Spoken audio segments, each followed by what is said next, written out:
This next guest is going to be singing music to Rob's ears because he's joining us to talk about Dr. Anthony Fauci's retirement. That is right, TW. Joining us right now, the founder and CEO of OpenTheBooks, Adam Andrzejewski. Welcome back to Wake Up America, Adam. Good morning. Good morning. Well, let's get right into your piece for Forbes. Now, it was entitled, Dr. Anthony Fauci's Golden Parachute will exceed $350,000 per year, the largest in U.S. federal government history. Now, tell us about what Fauci's retirement package will look like. So first off, happy birthday, Dr. Anthony Fauci. On Christmas Eve, he turned 81 years old. But Alex, he's not retiring.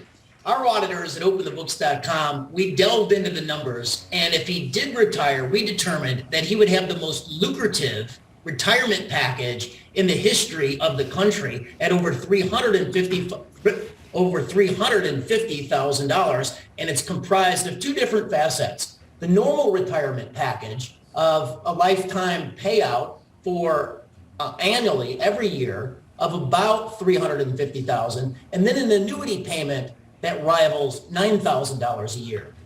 You know, that's incredible. When most Americans are trying to figure out how to make ends meet, we've got an overpaid bureaucrat who frankly has failed nearly on every single time he stepped up to the plate, whether it be the AIDS epidemic or we're talking about the current pandemic. He's failed, but he's going to continue to be one of the highest paid bureaucrats in American history.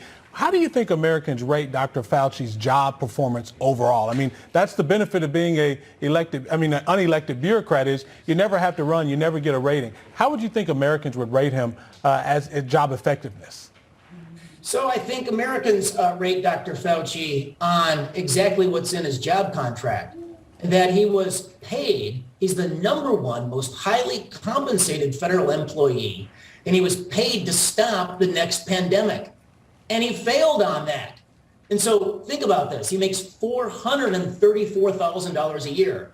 That's more than the President of the United States. That's more than 4-star generals in the United States military. And there are millions of men and women in the military service under their command. So Fauci, we know from a 2004 memo, was actually paid for his work on pathogens, on biodefense. He was paid to stop the next pandemic, and he failed.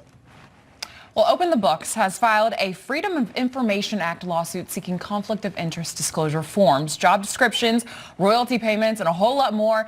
Now, what are you expecting to see from that in 2022? So this case has moved very fast in federal court. We're represented by the public interest law firm in Washington, D.C., and their Judicial Watch. And so this went in front of a federal judge already. There's been an order in the case. And on February 1st, we're going to get production of Anthony Fauci's employment records. Here's what that production is going to be comprised of. It's going to be super interesting. We'll break it all at OpenTheBooks.com. And so it's his job description. They refused for over a year now to provide a simple copy of his job description. This is very important because we know that in the first 18 months of the pandemic, Dr. Anthony Fauci did 400 media events. And there's a federal law called the Gillette Amendment that bars the bureaucrat from being the propagandist. So public affairs better be in his job description. Here's the second couple of documents that we want to see. Royalties. They've refused for Anthony Fauci or any of the up to 1,000 National Institutes of Health scientists that are most likely getting royalties from pharmaceutical companies. Every single one of those royalties is a potential conflict of interest, especially when it comes to Dr. Anthony Fauci. Well, he certainly got other legal problems when you look at the House investigation, now this Open Records Act. I mean, and I think it's all well deserved. Thank you for your time. Thank you.